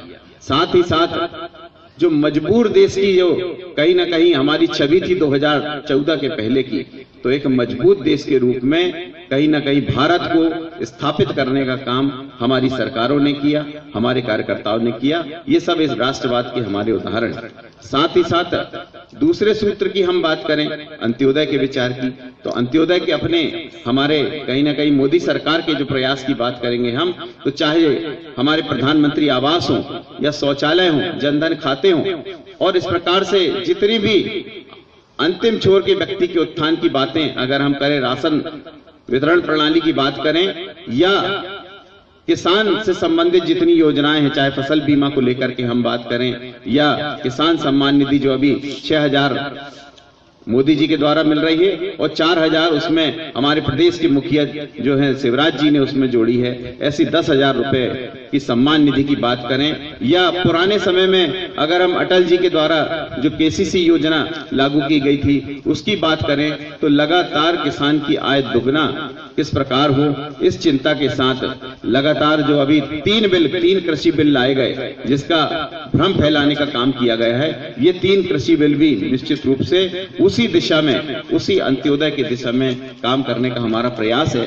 और साथ ही साथ लगभग जितने इस प्रकार की कृषि की योजनाएं हैं या मजदूरों से संबंधित जो बिल आए हैं, ये हमारे कहीं ना कहीं इस अंत्योदय के भाव को लेकर के। प्रदेश सरकार की योजनाओं की बात करें, जन्म के पूर्व से लेकर के मृत्यु पर्यंत तक जितनी योजनाएं हैं वह संबल योजना के माध्यम से शिवराज जी ने पूर्व में दिया था, और वर्तमान में पुनः हम जब सरकार में स्थापित हुए तो पुनः उस संबल योजना को जो कांग्रेस सरकार ने बंद कर दी थी उसको पुनः लागू करने का काम किया। और इस प्रकार से जितनी भी पिछड़ा, अति पिछड़ा और मजदूर किसान से संबंधित जितनी योजनाएं हैं उनको इसी भाव के साथ हमारे जनप्रतिनिधि से लेकर के हमारी प्रदेश की सरकार, केंद्र की सरकारें इसी अंत्योदय के भाव को लेकर के, इसी को लक्ष्य करके कहीं ना कहीं अग्रसर है। तीसरा विचार की जब हम बात करते हैं सुशासन की, तो एक पूर्व प्रधानमंत्री राजीव गांधी हुआ करते थे, आप सबको निश्चित रूप से ध्यान होगा, उनने ये कहा था कि जब हम केंद्र से 100 रुपए भेजते हैं तो जो हितग्राही है उसको केवल 10 रुपए प्राप्त होती। क्या मोदी जी की सरकार रही हो या अटल जी की सरकार रही हो या वर्तमान में हमारे प्रदेश के मुखिया शिवराज जी की सरकार हो या हमारे इस प्रकार के जितने भी प्रदेशों की सरकारें हों, क्या उनमें यह संभव हुआ है? निश्चित रूप से आप देखेंगे किसान सम्मान निधि अगर 6,000 रुपए मोदी जी भेज रहे हैं तो पूरा के पूरा 6,000 रुपए आपको मिल रहा है। इलाज की राशि अगर आप बात करें आयुष्मान योजना के रूप में 5 लाख रुपए अगर निर्धारित हुआ है तो पूरा के पूरा 5 लाख रुपए आपके खातों में मिलता है। उसी प्रकार से हम जनधन खाते या इस प्रकार के जितने भी, चाहे कोरोना काल में जनधन खातों के रूप में 500 रुपए की राशि अगर तय हुई तो प्रति माह 500 रुपए मिला, उसमें कहीं कोई कट नहीं, कोई दलाली नहीं।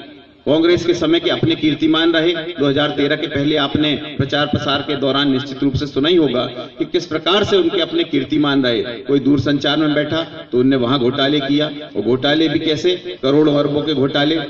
रक्षा में कोई बैठा तो रक्षा सौदों में घोटाले किया।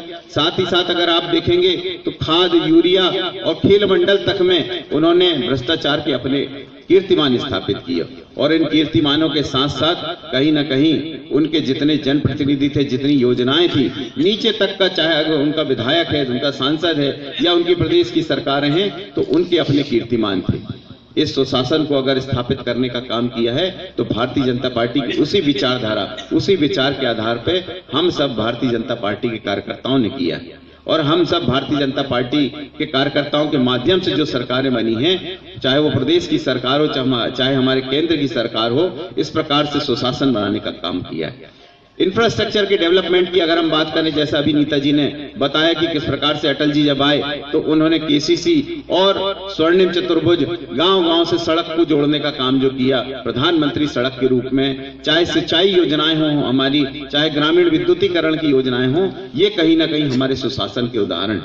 विभिन्न प्रकार की योजनाएं अगर हम मोदी सरकार की बात करें तो ये भी हमारे सुशासन के उदाहरण है। और इन्हीं 3 विचारों पे कहीं ना कहीं भारतीय जनता पार्टी का कार्यकर्ता इसी स्वरूप में काम करता है। सेवा हमारे कार्यकर्ताओं का मूल स्वभाव है और इसी सेवा भाव के साथ भारतीय जनता पार्टी का कार्यकर्ता काम करता है। कोई भी राष्ट्रीय संकट, कोई भी राष्ट्रीय आपदा आई हो, उस समय पे भी भारतीय जनता पार्टी का कार्यकर्ता निश्चित रूप से, चाहे भूकंप आया हो, चाहे सुनामी आई हो, तो हर क्षेत्र में कहीं ना कहीं भारतीय जनता पार्टी का कार्यकर्ता इसी अपने सामाजिक दर्द को महसूस करने के भाव के साथ काम करता है। अगर हम वर्तमान में कोरोना काल की बात कर ले तो चाहे खवासा से लेकर के पुरई, सिवनी, बंडोल, छपारा, लखनादौन या फिर धूमा और बरगी तक हमारे कार्यकर्ताओं ने, इस जिले के कार्यकर्ताओं ने केवल पलायन कर रहे मजदूरों को भोजन ही नहीं, पानी ही नहीं, उपचार ही नहीं, बल्कि उनके परिवहन तक की व्यवस्था की। साथ ही साथ हमारे जिले में व्याप्त जितने भी जनप्रतिनिधि थे, चाहे हमारे सिवनी विधायक हों, चाहे सांसद हों, या हमारे जितने भी जनप्रतिनिधि रहे हों, उनके माध्यम से और साथ ही साथ प्रत्येक कार्यकर्ता ने उस सामाजिक दर्द को महसूस करते हुए लोगों के राशन की व्यवस्था की, साथ ही साथ उपचार की व्यवस्थाओं को ठीक ठाक किया और साथ ही साथ जनजागरण के भी काम किए। न केवल लोगों को जनजागृत किया, बल्कि कैंप लगा करके हमने जिस प्रकार से हो सकता था लोगों की मदद करने का प्रयास किया है। और यह कहीं ना कहीं सेवा भाव विभिन्न समयों पे भारतीय जनता पार्टी का कार्यकर्ता जो सामाजिक दर्द को महसूस करने का हमारा भाव है, उस भाव के साथ लगभग जितनी भी लाभकारी हमारी योजनाएं हैं उनको नीचे तक पहुंचाने का प्रयास करता रहता है। और यही प्रयास हमारी सरकारों के, चाहे मोदी जी की सरकार की हम बात करें, जनधन खातों के रूप में प्रत्येक माह इस कोरोना काल में 500 रुपए उन्हें पहुंचाने का काम किया। एलपीजी गैस लगभग 8 करोड़ परिवारों को एलपीजी गैस मुफ्त देने का काम किया। साथ ही साथ हम तीसरी व्यवस्था की अगर हम बात करें तो राशन वितरण प्रणाली जो है उसमें 80 करोड़ परिवारों को मुफ्त राशन देने का काम इसी सेवा भाव के साथ हमारी सरकार ने किया, मोदी जी की सरकार ने किया। साथ ही साथ शिवराज जी ने भी लगातार इन व्यवस्थाओं में कहीं ना कहीं सहयोग किया और जो आंसू पोंछने का काम कोरोना काल में हुआ वह हमारे कार्यकर्ताओं के माध्यम से, हमारी प्रदेश सरकार के माध्यम से, हमारे केंद्र सरकार के माध्यम से इन्हीं भाव के साथ हुआ। साथ ही साथ अब मूल बात पे मैं आता हूं कि हमारी जो कार्य पद्धति जो है, जो पार्टी विद डिफरेंस की हम राजनीतिक दल के रूप में विभिन्न राजनीतिक दल के साथ हम पार्टी विद डिफरेंस के रूप में किस प्रकार से खड़े होते हैं, वह हमारी अपनी विशिष्ट जो कार्य पद्धति है, हमारी विशिष्ट जो कार्यशैली है, उस आधार पर कहीं ना कहीं भारतीय जनता पार्टी का कार्यकर्ता पार्टी विद डिफरेंस के रूप में खड़ा होता है। पॉलिटिक्स ऑफ परफॉर्मेंस, ये कहीं ना कहीं हमारा नारा रहा है और इसी माध्यम से भारतीय जनता पार्टी में प्रत्येक कार्यकर्ता, प्रत्येक जनप्रतिनिधि, प्रत्येक सरकारें इसी रूप में काम करती हैं। अगर कार्य पद्धति के विशेष उस अंग की हम बात करें तो सामूहिकता और पारस्परिकता, यानी मिलजुल कर काम करने का जो हमारा भाव है वह हमारा विशिष्ट गुण। हम कार्यकर्ता आधारित दल हैं, इसलिए कार्यकर्ताओं में इस प्रकार के जो हमारी सामूहिकता और पारस्परिकता और परस्पर विश्वास में परस्पर संवाद, हम एक दूसरे से, चाहे हमारी प्रचार प्रसार की योजना हो, चाहे हमारे कार्यक्रम हो, या इस प्रकार की जितनी भी हमारे चुनाव, चूंकि हम राजनीतिक दल हैं इसलिए चुनाव सेगमेंट में हम हमेशा स्टैंड खड़े रहते हैं, इसलिए चाहे इस प्रकार की जितनी भी व्यवस्थाएं हैं उनमें जब हम जाते हैं तो वही हमारा भाव रहता है, सर्वव्यापी, सर्वस्पर्शी, सर्वग्राही। यह संगठन हमें खड़ा करना और इसी भाव के साथ मैं चूंकि विद्यार्थी परिषद का कार्यकर्ता रहा हूं और छात्र जीवन में एक छोटे स्वरूप में मैंने 3 सूत्र सीखे थे। वह 3 सूत्र अब चूंकि हमारे बीच में कुछ विद्यार्थी परिषद के भी या तो पुराने साथी हैं या मेरे नीचे जो कार्यकर्ता रहे ऐसे भी कुछ लोग बैठे हैं, इसलिए देशस्मरण उनको भी आएगा। तो 3 जो सूत्र जो हमने वहां सीखे थे उसका जो बड़ा स्वरूप मैंने देखा वह मैंने भारतीय जनता पार्टी में आकर के देखा, जहां इतना बड़ा जन समुदाय, जहां मजदूर भी है, संगठन लगभग किसान भी हैं और व्यापारी भी हैं, और लगभग हर जाति वर्ग समाज से लेकर के ये सुसज्जित हमारा भारतीय जनता पार्टी का परिवार है। और इस परिवार में वह 3 सूत्र इस बड़े रूप में मुझे देखे। पहला सूत्र, मत अनेक निर्णय एक। चूंकि हम राजनीतिक दल हैं, 19 करोड़ सदस्य संख्या वाले संगठन है, 2 लोगों से चलकर हमारी पार्टी 19 करोड़ सदस्य संख्या वाली विश्व की सबसे बड़ी पार्टी होने का, राजनीतिक दल होने का हमको तमगा प्राप्त है। इसलिए मत तो बहुत से हो सकते हैं, चाहे हम संरचना में जाएं, चाहे हम कार्यक्रम के दौरान जाएं, या फिर हम अन्य, जैसे हम चुनावी सेगमेंट में अगर हम जाते हैं, चुनाव प्रबंधन में हम जाते हैं, तो कहीं ना कहीं हमारे मत बहुत से हो सकते हैं, पर निर्णय जब हम करते हैं तो वो हम सबका सामूहिक निर्णय होता है। और उस सामूहिक निर्णय के साथ सामूहिक मन की हमारी भावना जुड़ी होती है, और उस सामूहिक मन की भावना के साथ ही हम सब दल में उसी रूप में काम भी करते हैं, और उसी एक सूत्र के साथ कहीं ना कहीं हम सब भारतीय जनता पार्टी के कार्यकर्ता उसी परस्पर संवाद, परस्पर से विचार और परस्पर कहीं ना कहीं एक दूसरे के मन की भावना समझते हुए, इसमें कार्य पद्धति में एक विशेष जो प्रक्रिया है वो हमारी निर्णय की। जब हम निर्णय पे जाते हैं तो निर्णय पे हम कहीं ना कहीं यह निश्चित रूप से ध्यान रखना है कि निर्णय हमारे निर्दोष हो और लगभग सबसे चर्चा के पश्चात सब जाति वर्ग समाज के लोगों की कल्पना करते हुए और इस प्रकार से संरचना करते हुए, और निर्णय में हम जब जाएं तो वह निर्णय में सबके सामूहिक मन की भावना प्रदर्शित होनी चाहिए। इस भाव के साथ हमें काम करने की आवश्यकता है। दूसरा सूत्र मैंने जो सीखा था वो पूर्व योजना और पूर्ण योजना।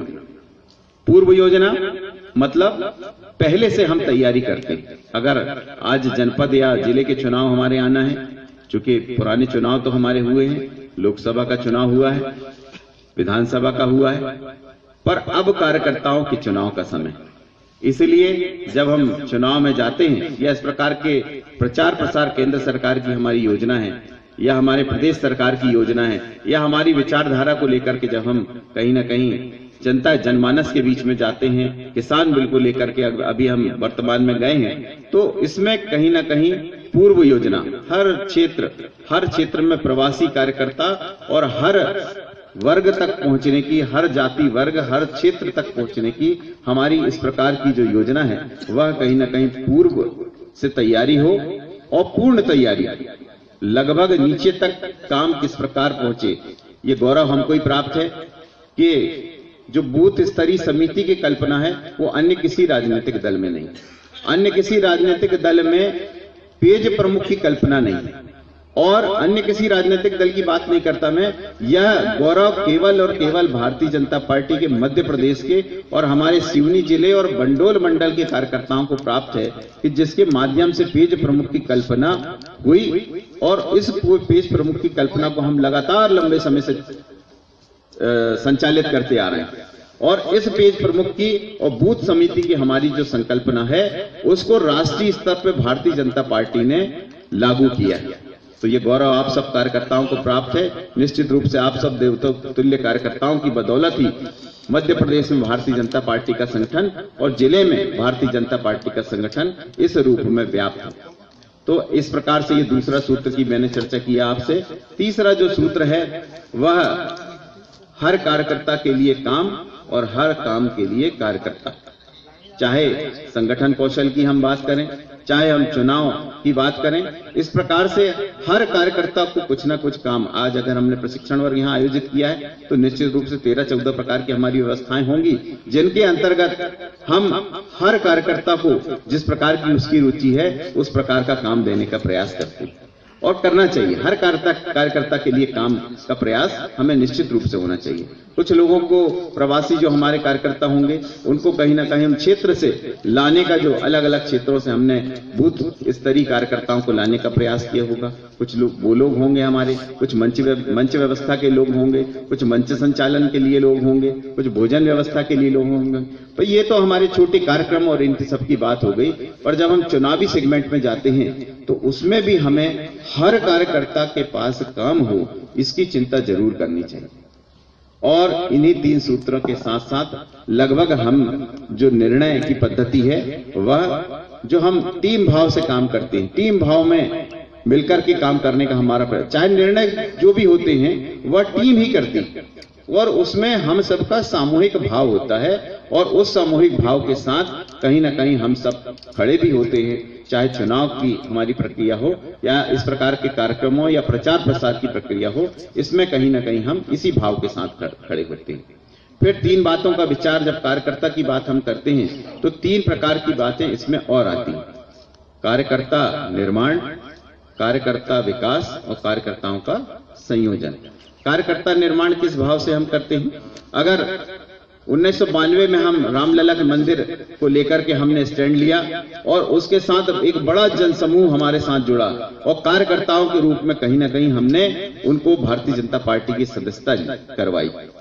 पर उसके साथ साथ अगर विभिन्न प्रकार के कार्यकर्ता निर्माण की अगर हम बात करते हैं तो सदस्यता के माध्यम से या इस प्रकार से प्रतिक्रियाएं जो होती हैं, देश की रक्षा और सुरक्षा करने का काम जब हम करते, चाहे कारगिल युद्ध हुआ हो, चाहे परमाणु शक्ति संपन्न हुए हों हम, या हमारी केंद्र सरकार की किसानों की जो नीतियां हैं, मजदूरों के लेके जो नीतियां हैं, प्रदेश की हमारी जितनी सरकार की योजनाएं हैं, उनके माध्यम से कहीं ना कहीं प्रभावित होकर जब हम जनमानस के बीच जाते हैं तो कहीं ना कहीं कार्यकर्ता जब हमसे उस रूप में जनमानस हमसे जुड़ता है तो उनमें से ही हम कार्यकर्ताओं के निर्माण की प्रक्रिया सदस्यता के रूप में लेकर के आते हैं। और जब हम उनको कार्यकर्ता बनाते हैं तो उनके विकास की प्रक्रिया भी इस रूप में कि आज हम जो प्रशिक्षण दे रहे हैं, नए कार्यकर्ताओं को भी हम इस रूप में लाते हैं। हमारी विचार से, हमारी विचारधारा से, हमारे विचार परिवार से, हमारी जितनी भी कार्य पद्धति और संगठन संरचना है, उससे कहीं ना कहीं हम उसको उसका इस माध्यम से हम विकास करने का प्रयास करते हैं। और इस विकास की प्रक्रिया में हम उसके व्यक्तित्व का विकास करते हैं। साथ ही साथ वही एक भाव कार्यकर्ताओं के संयोजन का, कार्यकर्ताओं का संयोजन हर रूप में, हर काम के लिए कार्यकर्ता, हर काम के लिए कार्यकर्ता, यह भाव के साथ कहीं ना कहीं भारतीय जनता पार्टी में इस पद्धति के साथ, इस विशिष्ट पद्धति के साथ जो हमको अन्य राजनीतिक दलों से पार्टी विद डिफरेंस के रूप में खड़ा करती है, उस नारे के साथ हम इस कार्य पद्धति को इस रूप में काम करने की हमारी कार्य पद्धति है। निश्चित रूप से संगठनात्मक संरचना एक बड़ा विषय हमारे बीच में है। जो मैंने कहा आपको कि पोलिंग बूथ समिति की संरचना या पेज प्रमुख की जो हमारी संरचना होती है, वह मध्य प्रदेश में हम सबको ये गौरव प्राप्त है कि यह संरचना हमारे द्वारा की गई। मध्य प्रदेश के कार्यकर्ताओं के द्वारा, सिवनी जिले के कार्यकर्ताओं के द्वारा, बंडोल मंडल के कार्यकर्ताओं के द्वारा यह संरचना रही है और इस संरचना को लगातार नीचे तक पहुंचाने का काम हम सब करते रहे हैं। केवल स्मरण दिलाने की बात है कि वही 5 से 10 बूथों को लेकर के हम शक्ति केंद्र या ग्राम केंद्र की कल्पना करते हैं। फिर उसको लेकर के हम कहीं ना कहीं मंडल कार्य समिति की जो हमारी संरचना, हर जाति, हर वर्ग, हर क्षेत्र से कार्यकर्ता उस मंडल कार्यकारिणी में हो और साथ ही साथ हर जाति बिरादरी को लेकर के इस मंडल की संरचना की हम कल्पना करते हैं। साथ ही साथ मंडल पर विभिन्न प्रकार के जो हमारे मोर्चे प्रकोष्ठ हैं, युवा मोर्चा, महिला मोर्चा, पिछड़ा वर्ग मोर्चा, इस प्रकार के जितने भी प्रकोष्ठ हैं, उन सब प्रकोष्ठों में उस प्रकार के कार्यकर्ताओं का संयोजन करने का हम प्रयास करते हैं और लगभग उनके भी विकास का क्रम उसी क्रम में चालू होता है। फिर विकास के क्रम की जो कार्यकर्ता विकास के क्रम की जो हम बात करते हैं, उसमें एक क्रम और मैं आपको बताना चाहूंगा। 6 स्तरीय बूथ के जो कार्यक्रम हमारे होते हैं, 6 स्तरीय बूथ के कार्यक्रम, 6 अप्रैल स्थापना दिवस, पंडित दीनदयाल उपाध्याय जी की जीवनी, जन्म जयंती और पुण्यतिथि, साथ ही साथ पंडित श्यामा प्रसाद मुखर्जी जी की जन्मतिथि, पुण्यतिथि और 25 दिसंबर को जो आने वाला जो दिन है 25 दिसंबर, आज से लगभग 2 दिन बाद हम पंडित अटल बिहारी वाजपेयी जी का जन्म दिवस पूरे बूथ स्तरीय कार्यक्रम के अंतर्गत जो हमारे 6 कार्यक्रम हैं उनमें हम मनाने वाले हैं। इसमें आज मैं एक विशेष आपको सूचना देना चाहूंगा कि 25 दिसंबर को 11 बजे आप सब अपने ब्लॉक स्तरीय या ऐसे जनपद स्तरीय कहीं ना कहीं जो कार्यक्रम होंगे उसमें निश्चित रूप से सम्मिलित हों। इस दिन देश के प्रधानमंत्री नरेंद्र मोदी जी 18,000 करोड़ रुपए किसानों को इस रूप में बांटने वाले हैं। साथ ही साथ अभी पूर्व में अभी 1 हफ्ते पहले की अगर हम बात कर लें तो 1600 करोड़ रुपए खरीफ फसल 2020 की जो क्षतिपूर्ति थी, अतिवृष्टि जो हमारे यहाँ हो गई थी, उसका 1600 रुपए का मुआवजा वह शिवराज जी के द्वारा दिया गया है। और अभी 18,000 करोड़ रुपए अटल जी के जन्म दिवस पर इस रूप में सुशासन दिवस जिसको हम कहते हैं उसके रूप में जो हमारा तीसरा सूत्र है उस भाव को लेकर के 18,000 करोड़ रुपए, और ये लगभग 33% राशि होगी जो आपको इस रूप में वितरित की जा रही है। तो यह हमारा संगठनात्मक ढांचा इस प्रकार का है। फिर कुछ मैनेजमेंट की बातें हैं, कार्यालय, कोष, फिर डॉक्यूमेंटेशन, फिर मीडिया सेल। इसमें डॉक्यूमेंटेशन एक बड़ा विषय है। मैंने एक बड़ा अच्छा स्वरूप लखनऊ का जो अभ्यास वर्ग था उसमें देखा। उस अभ्यास वर्ग में हमारे जो पूर्व मंडल अध्यक्ष थे उन्होंने जो हमारा पेज प्रमुख से लेकर के जो मंडल स्तरीय पूर्व कार्यकर्ता से लेकर के जितनी भी संरचना थी, जितना भी डॉक्यूमेंटेशन पूर्व का था, चाहे जिले से लेकर के जितने भी उनके डॉक्यूमेंटेशन थे, उनका एक पूरा बस्ता बैग बना करके दोनों, चूंकि वहां नए मंडल की संरचना हुई, मंडल बड़ा हुआ है, लखनऊ नगर और ग्रामीण दोनों मिलकर के इकट्ठे हुए हैं, तो ऐसे दोनों मंडल अध्यक्षों ने वह पूरा संयोजन करके और नए मंडल अध्यक्ष जो हमारे थे उनको सौंपा। तो ये हमारा सामूहिक मिलजुल कर काम करने का हमारा जो प्रयास है उसके कहीं ना कहीं ये उदाहरण हम हमेशा प्रस्तुत करते रहे, और उसी भाव के साथ भारतीय जनता पार्टी में प्रत्येक कार्यकर्ता काम करता है। लीडर बेस्ड पार्टी नहीं है, हम कार्यकर्ता बेस्ड पार्टी, इसलिए कार्यकर्ताओं के आधार पर ही निर्णय भी करते हैं और कार्यकर्ताओं पे आधारित हमारा काम भी है। और इसलिए हम जो पेज प्रमुख तक की कल्पना करते हैं उस पेज प्रमुख तक के कार्यकर्ता से हम निर्णय भी और कार्यक्रम भी, इस प्रकार की संरचना हमारी निश्चित रूप से रहती है। और उन 6 स्तरीय हमारे जो बूथ के कार्यक्रम है उसके साथ साथ मुख्य जो संरचना हमारी होती प्रवासी कार्यकर्ताओं की संरचना। तो प्रवासी कार्यकर्ताओं के संबंध में यह आग्रह निश्चित रूप से होता है कि हम मीडिया या हर क्षेत्र, हर जाति वर्ग के, हर ग्राम केंद्र के से लेकर के जो बूथ स्तरीय हमारे कार्यकर्ता हैं, अलग अलग क्षेत्रों में जो ऐसे हमारे प्रवासी कार्यकर्ताओं की संरचना का कहीं ना कहीं आग्रह ये मंडल का होता है। और मंडल में हम जब प्रवासी कार्यकर्ताओं की रचना करते हैं तो उसके साथ साथ हमें कुछ 4-5 बातों का ध्यान रखने की आवश्यकता होती है, जिसमें मुख्य विषय अभी मुझे लगता है कि विचार परिवार का आएगा। विचार परिवार में आपको जो हमारे 40 प्रकार के हमारे जो समवैचारिक संगठन है, जो हमारे विचार के साथ, उसी राष्ट्रवाद के विचार के साथ काम करते हैं, उसी अंत्योदय के भाव के साथ काम करते हैं, उसी सुशासन के भाव के साथ, उसी विचार के साथ काम करते हैं, ऐसे हमारे जो 40 प्रकार के जो संगठन है, चाहे शिक्षा के क्षेत्र में अगर हम कह लें विद्या भारती, सरस्वती शिशु मंदिर या वनवासी विकास परिषद की बात कर लें, छात्रों के बीच में काम करने वाला हमारा अखिल भारतीय विद्यार्थी परिषद की हम कल्पना करते हैं, और इस प्रकार से राष्ट्रीय स्वयं सेवक संघ के हम सब जो हमारी मातृ संस्था है उसके हम सब समवैचारिक इस प्रकार के जो संगठन हैं, जो ऐसे 40 प्रकार के संगठन हैं, इनसे भी संपर्क का कहीं ना कहीं हमारा प्रयास होना चाहिए। इस प्रकार के संगठन जो हैं उनके पालक कार्यकर्ता के नाते, चूंकि हम राजनीतिक क्षेत्र में काम करने वाले लोग हैं, शासन प्रशासन और अन्य प्रकार की जितनी भी सामाजिक संरचना, सामाजिक ताने बाने से हमारा संपर्क और हमारी दृढ़ता, हमारी संगठन कौशल वो थोड़ा ज्यादा है। इसलिए बतौर पालक कार्यकर्ता हमें इस प्रकार का भाव रखते हुए ऐसे संगठनों की कहीं ना कहीं चिंता करने का काम बतौर पालक कार्यकर्ता निश्चित रूप से हमारे क्षेत्र में करनी चाहिए। साथ ही साथ मीडिया का जनसंपर्क की हम बात करते हैं, फिर अन्य प्रकार के जितने पुराने कार्यकर्ता हैं उनसे संपर्क की भी एक बात निश्चित रूप से आती है। और इन सब बातों के साथ साथ वही 6 स्तरीय बूथ के जो हमारे कार्यक्रम हैं उनकी भी हम निश्चित रूप से आग्रह भारतीय जनता पार्टी का जिला, मंडल और प्रदेश और राष्ट्रीय स्तर का नेतृत्व कहीं न कहीं इन 6 कार्यक्रमों के माध्यम से हम अपने विचार को देने का काम, हमारे विचार इस भाव के साथ कि दीनदयाल उपाध्याय जी ने किस प्रकार से राष्ट्रवाद की अलग जगाई, किस प्रकार से श्यामा प्रसाद मुखर्जी जी ने इसी धारा 370 और जो गैर विभाजनकारी जो कहीं न ताकतें थी उनको कहीं न कहीं इस भाव के साथ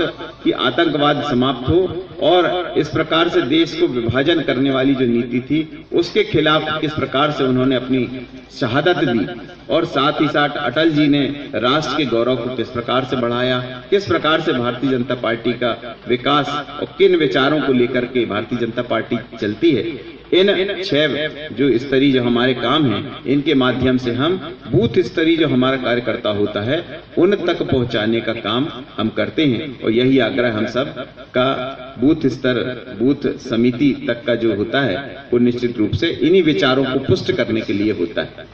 और इन्हीं विचारों के साथ साथ जब हम कहते हैं कि भारत माता को परम वैभव पर पहुंचाना है तो इन्हीं विचारों के साथ साथ इन्हीं पर कहीं ना कहीं लयबद्ध होकर के हम सब भारतीय जनता पार्टी के कार्यकर्ता इस रूप में काम करते हैं कि भारत शक्तिशाली बने, सामर्थ्यवान बने और विश्व में भारत की चमक और धमक हो। इसी आशा और विश्वास के साथ आज इस विषय पर मैं अपनी बात को यहीं विराम दूंगा। धन्यवाद। जय हिंद, जय भारत।